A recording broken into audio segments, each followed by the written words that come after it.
I ran into my secretly married wife at a bar. She was holding hands with her first love. I was with my lover. Just 10 minutes earlier, we had updated each other on our whereabouts. She said she had a meeting. I said I had to work late. In front of others, we tacitly pretended not to know each other, shaking hands with polite and friendly smiles. But when we got home that night, she suddenly grabbed me, smiling dangerously. "You're really playing the field, huh, hubby?" Chapter 01. I turned to leave the moment I saw Susanna at the bar, but my dumbass friend yanked me back and dragged me right in front of her with a fawning grin. "This is the friend I was telling you about, the manager from Mars, Miss Susanna Lin, the famous Miss Lin." Then he introduced me to Susanna. "Kevin, director at Penguin. The guy's a beast at what he does." He gave me a thumbs up. "If you've got any projects, he's your man." Our Kevin's business skills are top-notch. He kept rambling, but my eyes had already locked with Susanna's. She was clinging to Claude, but her gaze paused on my hand holding Rebecca's, just for a second, before she gave me a playful smirk.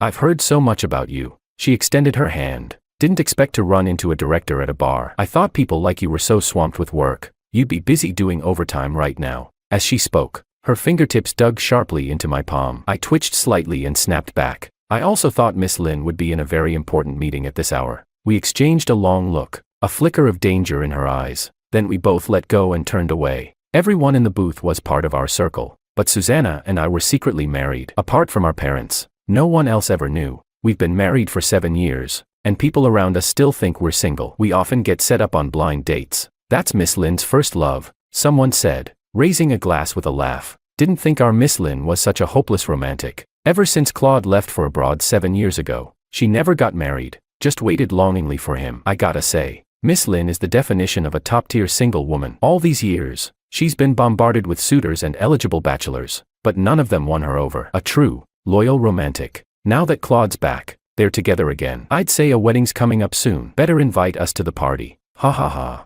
I lifted my eyelids slightly. Under the hazy lights, Claude had his arm around Susanna's shoulders, staring straight at me with a smug smirk, the kind of look a winner gives a loser. I looked away and forced a cold, indifferent smile. People really are forgetful creatures. Back then, I spent countless nights tossing and turning, unable to breathe from the heartache. I thought I'd never move on, but now, when I look back, it all feels distant, almost blurry. Who she's with doesn't stir a single ripple in me anymore. Chapter 02. Among everyone present, only Susanna and I had never appeared together before, so our friends assumed we didn't know each other, and someone started introducing me to her. "Our Kevin has been single for years, never really found the right one." He chuckled and added, "But just recently he started seeing this younger girl and seems to have finally settled down." Honestly, it's the first time I've seen Kevin take a relationship this seriously. "Looks like good news is on the way, huh?"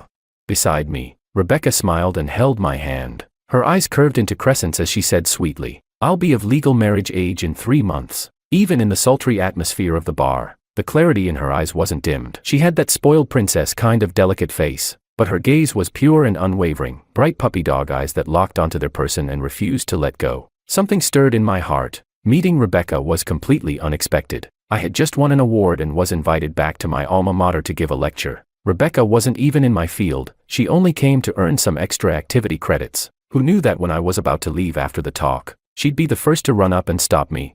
I thought she was just a freshman wanting to ask academic questions, so I paused and looked at her patiently. Instead, her eyes were glued to me like a puppy spotting a bone, and she blurted out, "Senior, can I get your WeChat?" I froze. Rebecca didn't look much like Susanna, though both were beautiful. Their beauty was of a completely different kind, but in that moment, I suddenly saw the 22-year-old Susanna. With the same proud tilt of the chin, she had once looked at me and said, "Junior, give me your WeChat."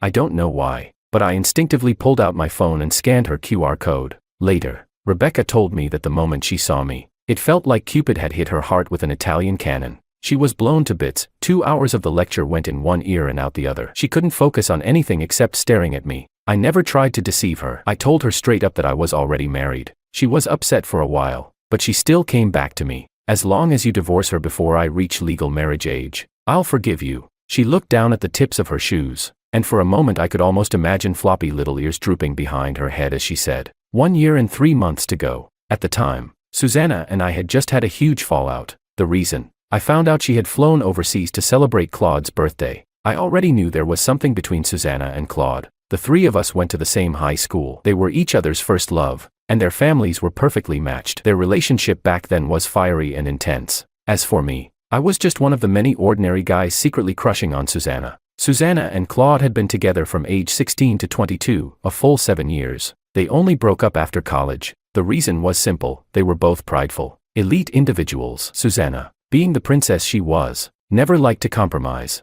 Their fights kept escalating until Claude couldn't take it anymore and left the country in a fit of anger. Susanna didn't chase after him, and just like that, they broke up. Later, she saw me playing basketball and asked for my contact info right there by the court. Looking back, it's almost laughable. I thought she liked me. Only later did I realize she was just lonely after Claude left, bored, and chose me at random. What followed was only natural. She was heartbroken and needed comfort. Her family was pressuring her to marry, and she needed someone to fill the role. And I, being the seemingly perfect candidate, became that someone. Meanwhile, I was completely in the dark, foolishly falling for her, thinking true love had finally arrived. I was so happy, thinking she felt the same. Remembering it now, I shook my head and let out a bitter laugh. How utterly stupid I was. Chapter 03. Susanna narrowed her eyes. Her slender fingers toyed with the glass in her hand as she curled her lips into a smirk. Kevin's this old and still not married. Don't tell me you're sneaking out behind your wife's back to mess around with some young girl.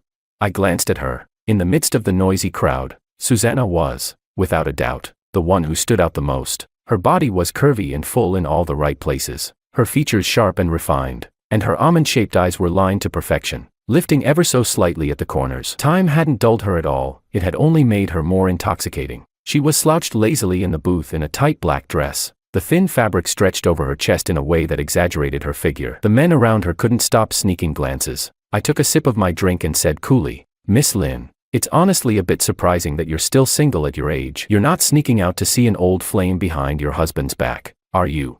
That jab wasn't subtle. The conversation around us instantly died down. No one could figure out why two people who'd just met were throwing shade at each other like this. After a beat, we both scoffed and looked away at the same time. I didn't even know what flavor the drink left in my mouth. Right in front of me, Susanna and Claude were flirting without shame. Eventually, Claude cupped her chin and poured the amber-colored liquor into her mouth with a deep, slow kiss. Everyone around us started cheering and clapping. When the kiss ended, Susanna wiped the wine from the corner of her mouth and raised a brow at me. If this had been before, I probably would have exploded on the spot. But now, I could even curl my lips into a smile and join in with the crowd. Encore. Susanna's smile froze. "Kevin, your turn. You and your girl are the only ones who brought plus ones tonight." Some tipsy friends shoved glasses toward me and Rebecca, grinning and nudging. "Let's see what our little sis can do with a kiss."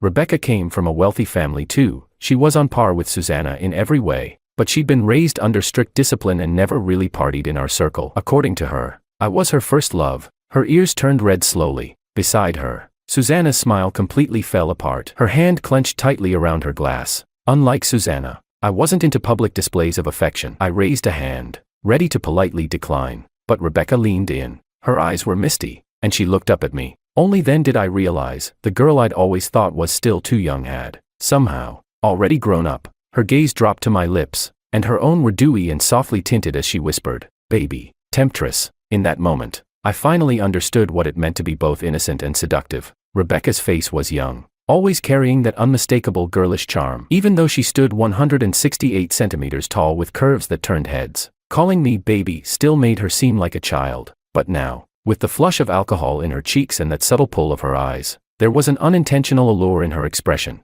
I swallowed hard. Faced with that look, I couldn't bring myself to say no. Just as our lips were about to meet, Susanna suddenly stood up. Her face was pale with rage. She moved so abruptly that several glasses on the table toppled and shattered onto the floor with a loud crash. Everyone jumped, startled. No one had a clue what had just set her off. I instinctively pulled back, but Rebecca just chuckled softly and slid her slender, fair arm around my neck. Then, a kiss, warm with the scent of malt and fermentation, landed gently on my lips. Chapter 04. When I got home and flipped on the lights, Susanna was already sitting on the couch with a dark expression. To be honest, she'd been pulling that long face since the second half of our time at the bar, as if everyone there owed her a few $1,000,000. I ignored her, kicked off my shoes, and headed to the bathroom to shower and sleep. But Susanna spoke up, her tone laced with sarcasm. "Working overtime at the bar, huh?" I shrugged. "Weren't you having a business meeting there too?" Same difference. Between her fingers was a long, slender lady's cigarette that she hadn't even lit. The ash at the end had grown long, but she didn't bother to flick it off, just kept tossing snide remarks at me. "Kevin, You've really outdone yourself, taking little girls out clubbing now. I turned to her, frowning. Susanna, you're the one who said we should stay out of each other's business and live our own lives. So what's this now? Don't tell me you're jealous. Jealous? She let out a cold laugh and stubbed out her cigarette in the ashtray. You're thinking too much. I'm only saying this out of courtesy. After all, we are technically still married. Girls that young are never reliable. I couldn't be bothered to argue. And you, being so mature, aren't exactly a beacon of stability either. With that, I stepped into the bathroom and started undressing. The water had just begun to stream from the showerhead when the bathroom door swung open. Before I could even react, a warm, soft body pressed up behind me. I frowned, but Susanna wrapped her arms tightly around me. She whispered into my ear, "Think that little girl knows how to please you like I do?" Her voice was low and raspy, echoing in the confined space. "Kevin," I sneered, turned around, and grabbed her waist, flipping the dynamic in an instant. Susanna's eyes glazed over with desire, a smug smile tugging at her lips as she slowly rose on her toes. But just before her lips could touch mine, I let out a cold laugh and shoved her away. She stumbled back, eyes wide. "Kevin, are you fucking insane?" I grabbed a towel and wrapped it around my waist, my voice like ice. "Get out." Susanna's face darkened, anger building behind her eyes. "You're really that disgusted by me?" She stood there in lace lingerie, my whole body tensed, frozen in place as another image suddenly overlapped with the one in front of me, the photo Claude had sent me. It was on Claude's birthday. I had gotten into a car accident while heading to a client meeting and ended up in the hospital. Meanwhile, Susanna had been in Claude's bed, naked, marked, wrapped in his sheets. Claude sent me a photo. He didn't say a word, but I felt it like a thunderclap, like a slap across the face. My ears rang until all I could hear was a dull roar. I clenched my jaw so tightly it hurt, forcing back the rising nausea as I pointed to the door. "I'll say this one last time. Get out." Susanna stared at me for a long moment, her fists clenched, her eyes swimming with emotions I couldn't read. Then, without a word, she turned and slammed the door behind her. I closed my eyes. Warm water poured over me, but it couldn't wash away the cold that had seeped into my bones. Her touch made me feel sick, utterly sick. I found out Susanna had never let go of Claude 3 years into our marriage. Back then, things between us weren't bad. She was a decent wife, beautiful, pleasant, and definitely not boring in bed. She didn't act like a spoiled rich girl. She'd come home after work, and she never missed an anniversary. She'd cook for me, prop her chin in her palm with a smile, and ask, "Does it taste good?" Sometimes, we'd fall asleep in each other's arms, like a real couple in love, until one day, during sex, a drop of sweat from my forehead landed on her collarbone, and she moaned the name, Claude. It hit me like a sledgehammer. My mind went blank. It was like finding one cockroach and suddenly realizing your whole house was infested. I started noticing more things. WeChat messages she wouldn't delete, photos she kept that were worn from being handled too much, a secret account she used to snoop. I completely lost it. I argued, begged, threatened. I tried everything, but it was all useless. In the end, Susanna just said coldly, "If you can't take it, divorce me." That was when I realized the truth, that everything I'd believed over the past few years had been one-sided. Susanna never loved me. Her heart had always belonged to someone else. No matter how many years I stayed by her side, I would never measure up to those 7 years she had with Claude. I imprisoned myself in that pain for who knows how long. The hurt was like a venomous snake that had burrowed into my chest, and every night it would sink its fangs into my heart, until that day, when she flew to the UK to celebrate Claude's birthday. I spent that night alone, staring out the window. Even now, I still remember how round, how bright, how cold the moon was. That night, I told myself, it ends here. I gave up. Susanna's mom never liked Claude. There had been bad blood between the Lin and Song families years ago. Her mom, on the other hand, liked me. She took good care of me over the years and even scolded Susanna on my behalf more than once.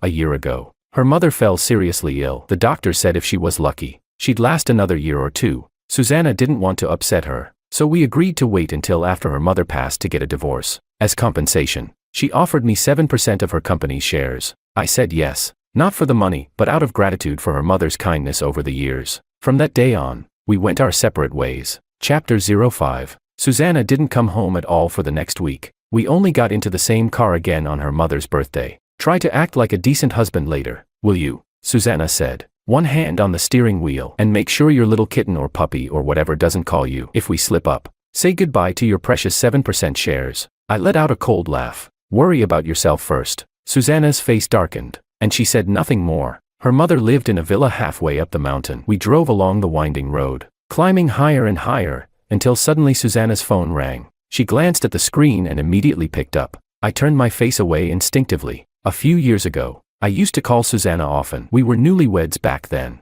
and I couldn't help but miss her constantly, but she rarely answered. Whenever I asked, she'd say she was too busy with work. I was stupid enough to believe her. Only later did I understand, if someone matters to you, you'll always find the time. If they don't, even if you're free all day, you won't give them a single second. Whatever was said on the other end. Susanna suddenly slammed on the brakes and pulled the car over. I nearly smacked into the windshield. What the hell are you doing?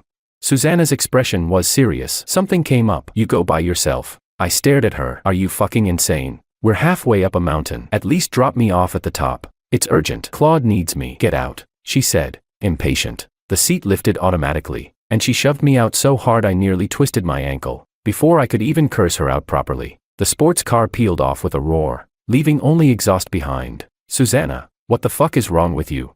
I was fuming, practically stomping in place, but she was already gone. Not even a glimpse of her taillights left. I took out my phone, only to find no signal in the mountains. I stood there for a long moment, then gritted my teeth and started walking uphill. Susanna's mom had always treated me well, maybe not like her own son, but never once unfairly. Even though they had a private chef and housekeeper, she always insisted on cooking for me herself. She memorized my favorite dishes and would go out of her way to make them whenever I visited. Susanna was jealous of that. She once complained that in all her years, she'd barely eaten anything her mother cooked. When her mom found out about Susanna cheating for the first time, she was furious. Even though she was already sick, she forced herself into the kitchen, dug out a rolling pin, and beat Susanna with it. Kevin married you to put up with this crap. What kind of spell has that Claude cast on you? How could you treat Kevin this way? Her time is running out. Every visit could be the last. Susanna may be heartless, but I'm not. The mountain path was steep, and though my old leg injury from the car accident usually didn't show, it hadn't fully healed. Before long, the pain was unbearable. Still, I kept walking, gritting my teeth with every step. By the time I got close to the villa, I could barely feel my knee anymore. Just then, my phone finally rang. It was a friend who worked at a hospital, one of the few who knew the truth about me and Susanna. He didn't speak at first. Then, in a hesitant voice, he said, Kevin, I just saw Susanna come to the hospital with a guy. They even went to the OBGYN department. He sent me a photo on WeChat. In the photo, Susanna stood just outside a hospital room, gently supporting Claude. She looked genuinely concerned. My friend didn't say another word, probably didn't want to make it worse. I just stood there, staring at the picture. Then, a raindrop fell onto my phone screen. I looked up in a daze and realized it was raining. Mountain rain came fast and hard. Within minutes, I was drenched, the chill seeping deep into my bones. It was too late to turn back, so I dragged myself up, step by step. The rain was freezing, swept in by gusts of wind, and for some reason, it made me think of something from long ago. Back in high school, after night classes, I'd stumbled upon a group of thugs cornering a girl in our school uniform. She slapped the ringleader across the face, refusing to back down. Enraged, he punched her in the stomach. She doubled over with a grunt, but still didn't beg. That only made them angrier. I was young and impulsive back then. I yelled, "Hey, what the hell do you think you're doing?" They ignored me, but I couldn't just watch them beat her like that. So I charged in and started fighting. I'd trained in Sonda for a bit, and I fought dirty. A few punches later, they were on the ground. Then two of them pulled out baseball bats. One of them raised it and swung straight at her head. If that hit, she'd probably die on the spot. So I gritted my teeth and jumped in front of her. The bat slammed into my leg. The pain was excruciating. I collapsed immediately. They thought I was with the girl, and their attacks got even more brutal. I took a few more hits before the cops showed up and they scattered. I still remember grabbing her wrist, coughing and saying hoarsely, "Don't be scared." After that, everything's a blur. When I came to, I was in the hospital. The doctor told me my leg was fractured, with multiple injuries. They'd already done surgery. My parents took me back to our hometown so they could take care of me. I'd nearly forgotten that incident until my car accident years later. When the doctor asked me if I'd had leg surgery before, she told me the old injury might affect my recovery, and that I needed a family member to sign the surgical consent form. I called Susanna. She said she was in a meeting and couldn't come, so I signed it myself. The next night, lying in a hospital bed, I received that photo from Claude. That's when I realized there was no meeting. It was Claude's birthday, and Susanna had gone to celebrate with him. She brought herself to him across the ocean. The hospital room window wasn't very clean. The moon outside looked huge, glowing white with a cold, harsh light. My heart ached so badly I felt like it was being pulled apart. The pain didn't stop there, it spread, invading every organ inside me. People say a man shouldn't talk about heartache. Sounds weak, but that night, there was no other word for it. Susanna was in Claude's bed, wrapped in his arms, and I was alone, sleepless, in a hospital room. That was the night I finally woke up. I didn't want to wait for her anymore. Chapter 06. I rang the doorbell of the villa, and the housekeeper was startled when she saw me. Sir, what are you? I waved my hand. I'll go take a shower first. I didn't want Susanna's mom to see me like this. She didn't have much time left, and there was no need for me to upset her any further. After showering and tidying up, I finally entered Susanna's mother's room. She lay quietly in bed. The once elegant, beautiful woman had withered into a frail figure, as fragile as dry tinder. Her face was pale, drained of color. The sound of the door opening stirred her, and she slowly opened her eyes, a faint light appearing in them. Kevin, you're here? I sat beside her and took her hand. Mom, you look better than before. You seem more spirited. She coughed twice and forced out a difficult smile. There's not much time left. I didn't reply, picking lighter topics from the past few days to talk about. Eventually, the conversation started to fade. There wasn't much left to say, so I gradually fell silent. Susanna's mom leaned back against the pillow. The room was silent. I gently patted her hand. Mom, you should rest. I'll come see you again next time. As I got up to leave, she suddenly called out to me, Kevin, divorce Susanna. I froze. What? She's still entangled with that man, isn't she? No. I forced a smile. Mom, don't think too much. Kevin, your eyes don't smile anymore. Susanna's mom looked at me seriously. She pointed to her mouth. Your mouth is smiling. Then she pointed to her heart. But here, it's not smiling. You're not happy. She had to pause for breath after every few words, yet she insisted on finishing what she was saying. I was speechless. Don't force yourself for my sake. You're still young. She managed a weak smile. Divorce her. Live your own life. I don't know why, but the eyes of a 30-year-old man suddenly stung with tears. Susanna's mom patted my hand. You're a good kid. Don't let me, this old woman, hold you back anymore. Mom, my throat tightened, and I couldn't say anything. She just smiled gently at me. Just knowing that you came to see me makes me very happy. With that, she struggled to open a drawer and handed me a folder. Inside is my company's shares, 13%. Over the years, Susanna's treated you badly. Let this be my compensation for her. She pressed the folder into my hand. You have to accept it. Take care of yourself from now on. I was stunned, immediately trying to refuse. Mom, I can't accept this. She just smiled and patted my hair. Don't sacrifice yourself anymore. Chapter 07. That night, I didn't go home. I went straight to Rebecca's place. She lit up when she saw me, but the moment she grabbed my hand, her expression changed. Why are you so hot? I touched my forehead and only then realized I had a fever. Rebecca helped me onto the bed and tucked me in, then left the room for a moment. When she returned, she was holding a steaming cup of ginger tea. She gently helped me sit up. Drink something warm. You need to sweat it out. Then she crawled into bed and wrapped her arms around me. I frowned. You'll catch it too. She kissed my cheek affectionately. I'm not afraid. Then she opened her phone. Feeling bored? Want me to tell you a story? I chuckled. A grown man listening to bedtime stories? Seriously? Rebecca ignored me. She cleared her throat. Arms still looped around my neck. Once upon a time, there was a princess. Her skin was white as snow. Her hair black as ebony. Her lips red as blood, but her heart was black. So, she was called the black-hearted princess. The prince kissed the princess, and she coughed up the poisoned apple and came back to life. Then they got married. I thought the story was over and started to close my eyes, but Rebecca kept going. But after the wedding, the prince found out that the black-hearted princess was a serial cheater and treated him horribly. So he stuffed the poisoned apple back into her mouth and let her die for real. Then he married a new princess, young, beautiful, and kind, and they lived happily ever after. I let out a helpless laugh. What kind of messed up fairy tale is that? Rebecca gave me a quick glance, a mischievous smirk tugging at her lips, her small hand gently patting my chest. The night breeze stirred the pale curtains, and the faint scent of gardenias drifted in from the roadside. Occasionally, a car passed by with a soft hum, and the outside lights filtered through the fabric, casting a warm, gentle glow. Rebecca's body was warm. Her arms stayed wrapped around my neck, refusing to let go, like a little girl clinging to her most precious treasure. The feeling was strange, foreign, but comforting, even though she was so much younger than me. I felt safe. Right before I drifted off, I heard a soft sigh by my ear. Hurry up and get divorced. Your princess is getting impatient. Chapter 08. Early the next morning, I went back home. Susanna was sitting on the couch. She frowned, out of habit, the moment she saw me. Where were you last night? I called and you didn't pick up. I'd fallen asleep at Rebecca's place, and my phone had been on silent. Sure enough, when I checked, I saw 3 missed calls from Susanna. I replied flatly.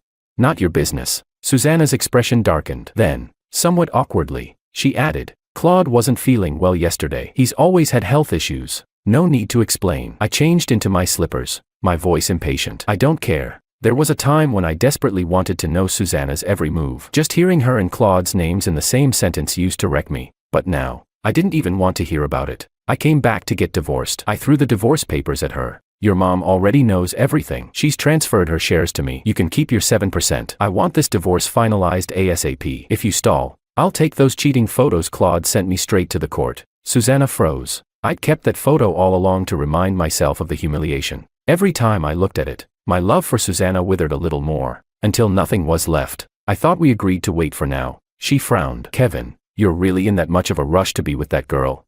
She let out a bitter laugh. You think she's going to be better than me? She's way younger than you. What could you two possibly talk about? Even if you stay together for 10 years, do you think the love will last?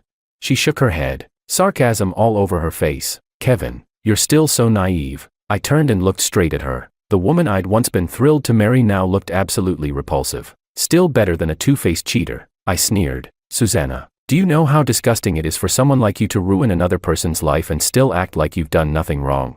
She stiffened, speechless. Other people's lives aren't props for your cheap drama. You think we're all just background extras in your little affair? I stepped forward and stared her down, each word laced with mockery. When you walk around with Claude, do people know he's messing around with someone else's wife? Susanna shot to her feet. Stop saying things like that. What you two did is way worse than anything I'm saying. I sneered again. You think I want to waste my breath on you? Sign the damn papers. After this, we go our separate ways. If you want to put his photo on your family altar, I won't stop you. Susanna's eyes turned icy. After a long silence, she curled her lips into a smile, cold and lifeless. Fine. You said it yourself. Don't regret it. Kevin. I snorted and handed her a pen. Let's go. Hurry up. Her face was like a storm cloud as she snatched the pen, signed her name through gritted teeth, and shoved the agreement back at me. There. Happy now? I nodded. The Civil Affairs office opens at 9. See you there. Don't be late. Chapter 09. From the moment Susanna signed her name, I'd been in a good mood. It was the last day of our marriage. I couldn't wait to tell Rebecca. She was thrilled too. FR. Then let's go tomorrow morning and register ours too. Save you a trip. I'll go home and grab my household book right now. Took a lot of effort to calm her down and convince her to wait until we'd met each other's parents. That day, we were attending a mutual friend's wedding. Susanna and I arrived in separate cars, but somehow we were still seated at the same table. I treated her like air. She picked up food from the center of the table and placed it on Claude's plate, smiling sweetly. Eat more. Then, without a trace, she glanced at me. Claude's expression stiffened. Susanna, you know I don't eat seafood. The rest of the table scrambled to ease the awkwardness. You two really are made for each other. Lovers reunited at last. Is the wedding coming soon? Let us know, we'll be there. Susanna said nothing. Claude forced a smile and looked at me. Yeah, you all better come when it happens. Another friend laughed. You two go way back. From high school to now. I remember some thug had a crush on you and tried to block you after school. Right. Claude came to the rescue. You had to marry your savior after that. Claude's expression changed. He quickly tried to shift the topic. That's ancient history. It's not like that's why she chose to be with me. But Susanna interrupted him. It was. Claude looked visibly uncomfortable. I lifted my eyes. So there was that kind of history between them too. Didn't matter to me. I lowered my head again. Uninterested. What a coincidence. Another friend at the table suddenly said, Kevin once saved a girl too. 5 or 6 guys were harassing her after school, and when she tried to fight back, they started beating her with baseball bats. If Kevin hadn't jumped in, that girl might have died. He had to take a semester off and even transferred schools. That hit to his leg was brutal. To this day, he stopped mid-sentence. Noticing the look on my face, I didn't really mind. It was so long ago, and I didn't save her because I wanted some kind of thank you. But Susanna suddenly stood up, face pale. The cups and dishes clattered as she bumped the table. Wine spilled down her dress, but she didn't even notice. Her eyes were locked on me, trembling. What did you say? Claude's face twisted in panic. He stood up quickly, trying to pull her aside. Susanna, your dress, let's go change it. Come on. But she yanked her hand away, gritting her teeth. Kevin, when did you save that girl? I had no idea why she was so shaken. Everyone at the table was staring. I didn't want to ruin our friend's wedding, so I tried to recall. I don't remember the exact day. Summer of 2014, maybe August. Sit down. It's their wedding today. Susanna's expression turned strange, as if she couldn't believe it, as if she was scared. What did you say to her at the end? Even after all these years, the memory was still vivid, burned into me by pain. I said, "Don't be afraid." That's what I said. I think. Susanna collapsed into her seat, her expression blurred between tears and laughter, and in the end, she covered her face with both hands. Claude's face was pale as death. His entire body trembled. At this point, even an idiot could piece it together. I raised an eyebrow. "You're telling me the girl who got her ass beat that night was you?" "Well, damn." I gave her a smile, eyes crinkling. "If I'd known it was you, I would have let them finish the job." Chapter 10. I walked out right after those words. The rest of what happened, I only heard from a friend later that night. "Turns out after you saved Susanna back then, she went looking everywhere for you. But Claude was there that night too. He saw everything. He liked Susanna, so he just took your place. You should have seen Susanna's face when she found out. Scared the hell out of everyone. Then she sent me a video. In it, Claude looked awful, his voice trembling under the strain. Yes, I admit I lied to you back then. But what about all the years we spent together? Was none of that real? You said you only loved me. Kevin might have saved you, but you didn't love him. If you didn't love him then, what's changed now just because you found out he was the one?"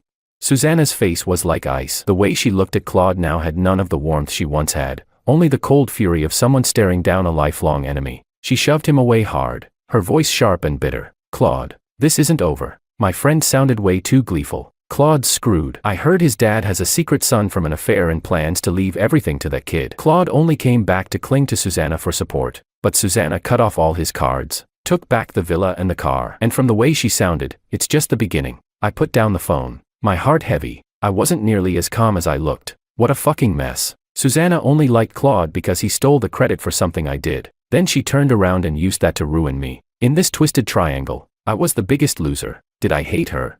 I asked myself. I nearly lost my leg saving her. To this day, I haven't fully recovered. And what did she give me in return? She destroyed my marriage. How could I not hate her? If I could go back to that night 10 years ago, I swear, I wouldn't save Susanna again. Susanna came home late that night, reeking of alcohol, completely drunk. I reminded her, "We're getting divorced tomorrow, don't forget." But Susanna didn't even respond properly. She slurred as she dropped onto the couch. I cut Claude off. He lied to me. I pulled back all the investments from his family. They're going under soon. He's lost everything. Are you satisfied now? I couldn't help but laugh coldly. What about you? Aren't you even worse? Susanna froze. Then, out of nowhere, she collapsed to her knees in front of me. I jumped, instinctively backing away, only to see her raise her hand and slap herself across the face. Hard. The crack echoed in the room. Her lip split and blood trickled out. "What the hell are you doing?" I was stunned. Susanna looked up at me, her eyes full of desperation. "I know I was wrong. You can hit me. Yell at me, whatever you want. I'll make it up to you. Kevin, I still hold 42% of the company shares. They're all yours. Okay. Just, forgive me." She lowered her head, shoulders trembling. The room fell silent, filled only by the soft, pitiful sobbing of someone abandoned. A sound like a wounded animal. I said nothing. Back then, my parents had wanted to press charges over the alley incident. But then we heard those guys got jumped. 3 had their Achilles tendon slashed. Some were never quite sane again. My parents dropped it, not wanting me dragged through endless police statements and hearings. So I never saw Susanna again after that night. But Claude had a point. Even if she'd known I was the one who saved her, would she have loved me? Maybe she would have still chosen Claude. Maybe none of it would have changed. Now, it didn't matter anymore. You signing the divorce papers is all the thanks I need. My voice was flat. No. Susanna crawled over, clutching my leg in panic. "I won't divorce you. I know I was wrong. I'll make it right. I swear I'll never look at another man. Claude and we're over. Please." "Kevin, I didn't expect this drama," I snapped. "You two went to the OBGYN together. He knocked you up, didn't he? You really think I'm going to raise his kid like some idiot?" Susanna sobbed uncontrollably. Her arrogance was gone. She looked completely broken. No, there's no baby. He was just feeling unwell and asked me to go with him. He said he had some lingering issues from back then. I felt like I owed him. I went to the OBGYN to pick up meds for a friend. That's all. Maybe the alcohol loosened her tongue, because Susanna was nothing like before. She opened her mouth, and after a pause, whispered hoarsely, "I actually did like you, but I always felt like I owed Claude. So I kept saying yes to whatever he wanted. When you said you wanted a divorce, my first reaction was no. Kevin, I couldn't take it anymore." I slapped her hard. She let out a small cry and turned her head away. "Susanna, don't insult the word love. You disgust me." I stared coldly at her. "If I'd known this day would come, I really wish you died in that alley." Susanna went pale, staring at me in disbelief. I grabbed the divorce papers and slammed the door behind me. Chapter 11. The next day, Just as expected, Susanna ghosted me. She never showed up at the Civil Affairs Bureau. She called me countless times, but the message in all of them was the same. She'd compensate me, but divorce? No way. I was furious, grinding my teeth in frustration. That damned woman had already wasted so many years of my life. Now that I was finally about to move on, she still refused to let go. If she wanted to play dirty, then she couldn't blame me for doing the same. I turned around and sold the 13% of company shares her mother had given me to the second largest shareholder. She already owned 32%. So with the new shares, she now held 45%, more than Susanna. Just like that, Susanna was removed from her position as chairwoman. Years of her hard work, handed over to someone else. She called me the same day. Her voice sounded shaken. "Kevin, do you really hate me that much? I'm done being tangled up with you," I said coldly. There was a long silence on the other end. Then, she said, "Do whatever you want, as long as you're happy. I've already missed you once. I can't afford to miss you again." I wanted to slam my head into the wall. In the end, I went straight to the court and filed for divorce, submitting the evidence of her cheating with Claude. Just 2 court summons. If she didn't agree to the first, she'd have no choice but to accept after the second. The whole thing got ugly, because of the shares, the property, and all the noise. Everyone at the company found out we were fighting our way through a messy divorce. I was so swamped I barely had time to breathe, let alone see Rebecca. But as if all that weren't enough, just as I was working late into the night sorting out the divorce assets, Susanna called again. Her voice was trembling so badly she could barely speak. "Kevin, you need to come, right now. My mom's not going to make it." By the time I arrived, Susanna's mom had already regained consciousness. Her face was pale as ash. She looked terrible. I lowered my head, feeling a little ashamed. She had given me those shares, and I turned around and sold them to her daughter's enemy. That was crossing the line. But she didn't blame me. She only raised her hand, barely, and motioned for me to come over. I walked to her bedside, eyes brimming with tears. "Mom." Susanna had already broken down, sobbing uncontrollably, clutching her mother's hand as if trying to hold on to her life. "Everyone has to face this day," her mother said weakly, forcing a smile and patting Susanna's hand. "Don't cry." Her voice grew weaker and weaker, but she still pressed on. "Susanna, I heard you don't want a divorce." Susanna wiped her tears. "Mom, Claude lied to me. I didn't know Kevin was the one who saved me that night. I can't lose him again." Her mom sighed softly. "Kevin has always treated you well, from the day you got married. He stayed by your side every single day, even when you ran off to mess around. He waited for you to come back. And now," she paused for breath, then added, "now you know he's the one who saved you." She closed her eyes. Susanna panicked. Mom, don't scare me, please. Wake up." Her mother opened her eyes again and, using every bit of strength she had left, whispered, "I have one last wish, you must promise me." Tears poured from Susanna's eyes as she nodded frantically. "Whatever it is, Mom, I promise, I swear. Divorce Kevin," she said, gripping Susanna's hand tightly. "You two were never meant to be. Don't drag him down anymore. He's a good kid." I felt a rush of emotions in my chest, messy, tangled, impossible to describe. I never imagined that in the end, even Susanna's mother would be the one trying to set me free. Susanna froze. Then, inch by inch, she slid down beside the bed, finally collapsing onto the floor in despair. Her fingers, clenched so tightly they'd turned white blue, began to bleed from the cracked edges of her nails. Finally, she let go of her mother's hand and covered her face. Her whole body shook violently. Her sobs were hoarse, broken, as though her soul was being torn apart. "Okay," she whispered. "Mom, I promise you, I'll agree to the divorce." At that moment, her mother's hand went limp and dropped. Chapter 12. By the time we finished handling Susanna's mother's funeral, several days had passed. Susanna and I met at the Civil Affairs Bureau, just as we'd agreed. She had lost a lot of weight. Her clothes hung loosely, swaying in the breeze. "Do we really have to divorce?" Just a second before stepping inside, she suddenly spoke, gripping the divorce papers tightly in both hands. "You used to love me so much. Now I know I was wrong. Can't we start over?" Her expression was almost humble. "You can punish me however you want. Treat me however you like. I'm just begging you not to leave me. Please, is that okay?"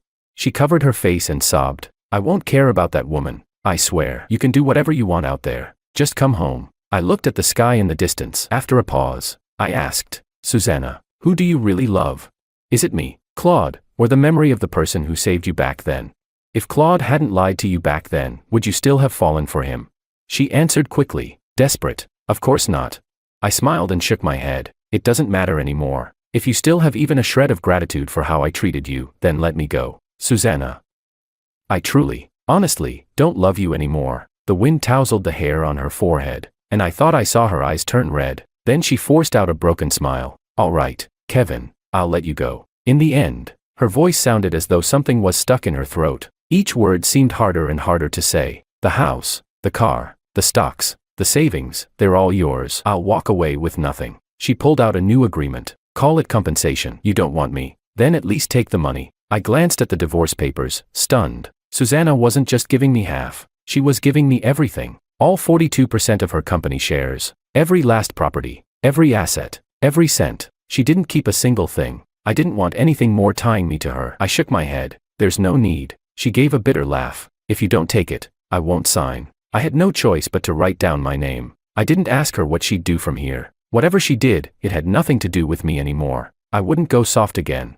Divorcing was much faster than marrying. Before long, we were handed that little green booklet. As we walked out the door, Susanna looked at me with a complicated expression. Her eyes locked onto mine. I raised a hand slightly. "Goodbye." She said nothing. I drove my Bentley into the distance. Through the rearview mirror, I saw Susanna still standing there, unmoving. She looked like she was saying something, but I couldn't hear it anymore. Soon, traffic passed between us. Our worlds parted ways, vanishing from each other's view. I turned my eyes back to the road ahead. "Goodbye, Susanna. I hope we never meet again." Extra, Susanna's perspective. 2 years after my divorce from Kevin, I ran into him at a bridal shop. I was there to pick up the wedding dress my cousin had ordered. As I turned to leave, I saw a woman coming out of the fitting room, holding up the skirt of her dress. He was looking at her, his expression full of tenderness that almost seemed to melt. I froze in place, my eyes glued to him. It had been a long time since we last met. He looked much better now. The woman spun around in front of him and jogged toward him,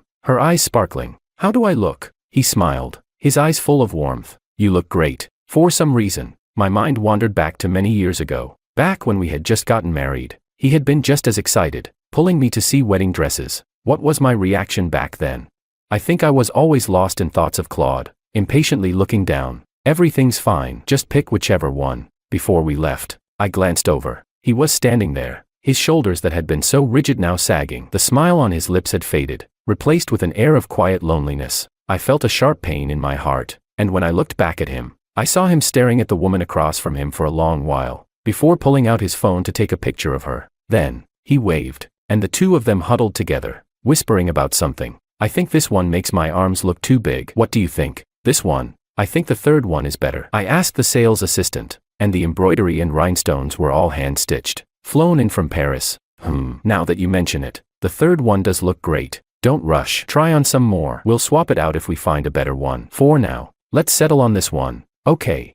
She treated him better than I did. I should be happy for him, but for some reason, I felt a lump rise in my throat, tears welling up in my eyes as I struggled to breathe. He was supposed to be mine. It was me who lost him, and now someone else was making him happy. These 2 years without Kevin made me realize just how much I still couldn't let go of him. I thought about him every single day. Sometimes, after drinking, I'd dream about him. Not the man he had become after everything fell apart between us, but the man he was when we first got married. He'd cook my favorite dishes when I came home from work, and before bed, he'd rub my feet whenever I complained of sore legs. In the mornings, before leaving, he'd insist on giving me a kiss. At the time, I didn't think much of it. Sometimes I even found it annoying, but in my dreams, I would cry from happiness. When I woke up the next morning, the bed beside me was empty. The emptiness and sadness hit me so hard, I could barely breathe. I had developed a drinking problem, because when I was drunk, I could briefly see him loving me again. I knew it wasn't good, but I couldn't stand it. I kept replaying memories of him, falling in love with him all over again in those memories, until I couldn't get out of them. How stupid. Why did I only realize how much I loved him after he left? I didn't know how long I stood there, but I couldn't tear my eyes away from him. I almost greedily watched him, unwilling to miss a single second. Even though he had fallen in love with another woman, I kept staring at him. The pain grew deeper with each passing second, but I couldn't pull my eyes away. Soon, the woman had picked her wedding dress. She walked up to him, and they left the store together. He casually glanced up and saw me. Then he froze. The woman looked at me too, and then I recognized her, the young girl he had been seeing before. Now, she had grown into a more mature woman, her youthful innocence gone. His voice was calm. "It's been a while." My voice trembled as I struggled to speak. "It has." I wanted to say so much more. I wanted to ask how he was doing. I wanted to ask if she was better than me. If she wasn't, could he come back to me?